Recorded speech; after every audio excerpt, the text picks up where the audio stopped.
It's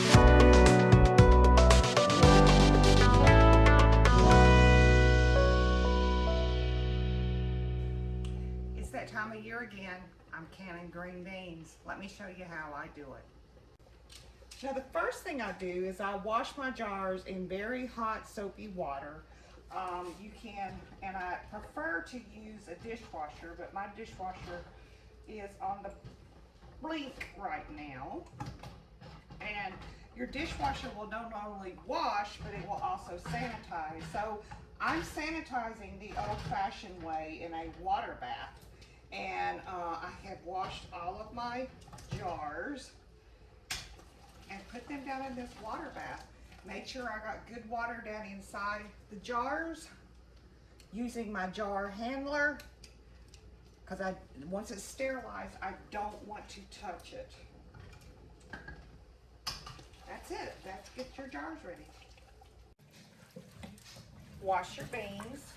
Really simple to do. You're just basically washing them in cold water, and you're going to drain them and get them ready to go into your jars. This is it. Usually I wash my beans a couple of times.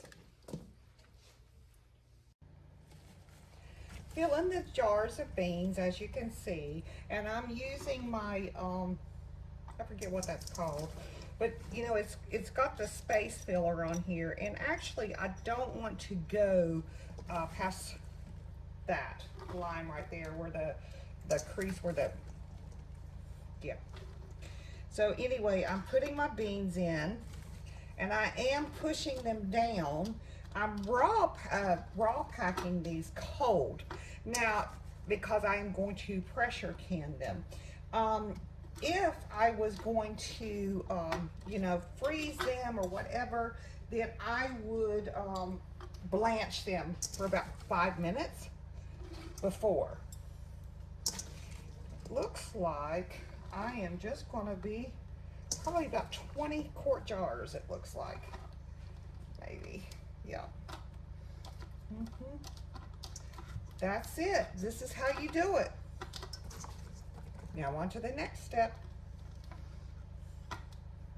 Now that I have my jars full, the next thing I'm going to do is add just a pinch of salt to each jar. I'm going to top each jar with just some hot water. Now you're going to hear noises in the back. That's Sean getting the pressure canner ready to go. So I'm just going to fill these with water, still keeping my head space. Very important.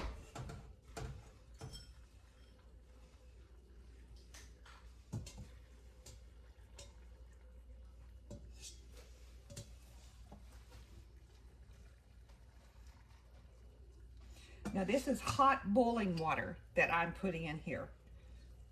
Probably gonna have to do a couple more kettles. Oh yeah. I have in my jars the water, everything's ready to go. The next thing I'm going to do is I'm going to debubbleize this jars, taking all the air bubbles out. And you can use this fancy little canning tool, or you can use just a regular skewer. And you just want to stick it down in there.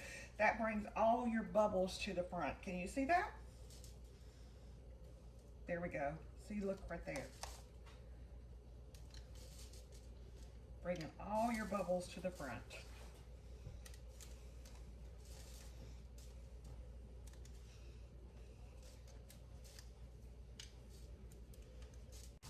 You can reuse your jars year after year, but there's one thing you always need new every year, and that's your lids, because you want that good seal. Now, they say that some lids are usable now. I don't trust them. I go old school, and my thing of it is if I heard my mother say it once, I heard her say it 1,000 times. I don't want to die of botulism. So there you go. All right, so I've taken these new lids and I put them just in hot water because I want to sterilize them as well. And I'll take that, no hands, as you see, I'm using this handy dandy tool. I'm reusing my rings.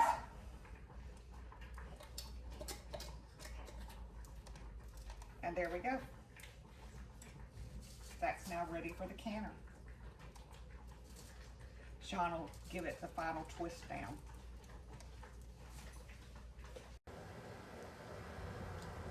All right, as you can see, he's got the canner ready to go. He's got it with hot water. You don't fill it all the way up to the top, okay? That's very important because your jars, because of the volume thing. Everybody remembers that from science class. Another helpful thing that we have learned is these trays right here that Coke or Pepsi products come in are perfect from carrying it to and from the canner, okay? And this canner does 7 jars at a time. Like I said, we're doing these under pressure, and we're going to use 10 pounds of pressure, and we're going to let them cook for 25 minutes once it comes up to pressure. You got to add a little bit of water. Yeah, got to add just a tad of water because you want the water just to barely cover is what you want.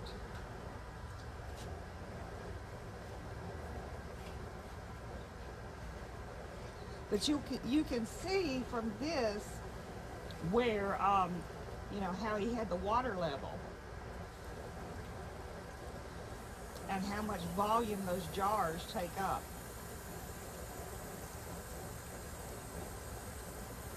Now we prefer, you can do this inside on your stove if you like. We prefer to do it outside so that way it doesn't heat up the whole house. All right. As you see, he's got it ready to go, just barely covered, using the gas. You're going to let it get to a boil, and then you're going to put the lid on and lock it down. All right, yep, he's got it. He's got it on there. Seals in place. Ready to go. Put this on the tin. I don't know if you can see it. Yeah.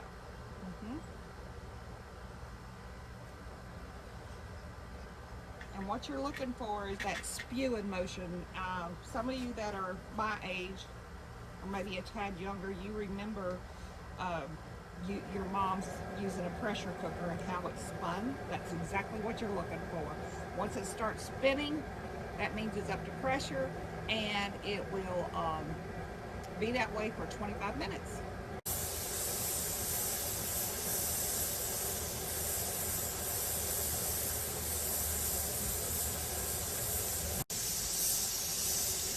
All right, we're up to pressure, and as you can see, we're going to go ahead and start. The weight's going to start spinning here any second, so we're going to go ahead and start it at 25 minutes.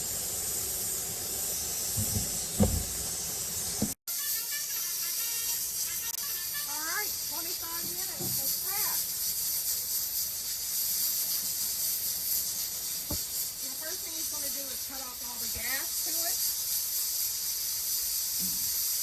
Now we gotta let the steam bleed off. Right.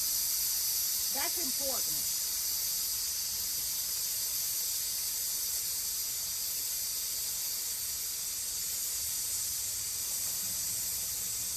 If you opened it right now, oh, that would not be good. It would be an explosion of steam. You would have probably third-degree burns everywhere.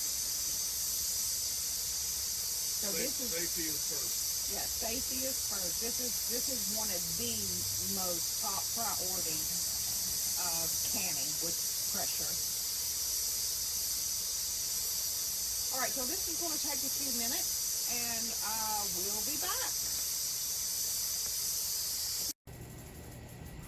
All right, the pressure is down, as you can see. It probably took a good probably another 20-25 minutes to get the pressure down, so before we could open it. Here we go. Looky there, it smells like beans out here, y'all. And now he's going to use the jar holders and just put them back over in our little handy dandy tray. Now you can see the bubbles going up, the gap of the water, and that's okay. That's what you want. They're still cooking. Because they're still cooking, that's right.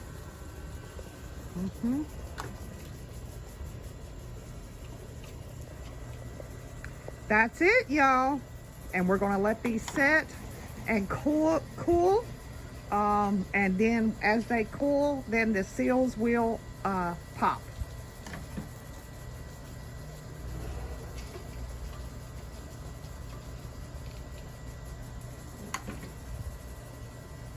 I've got a towel down to absorb any water, also to help with the heat. And that's how they'll sit until they completely cool. On with batch number 2.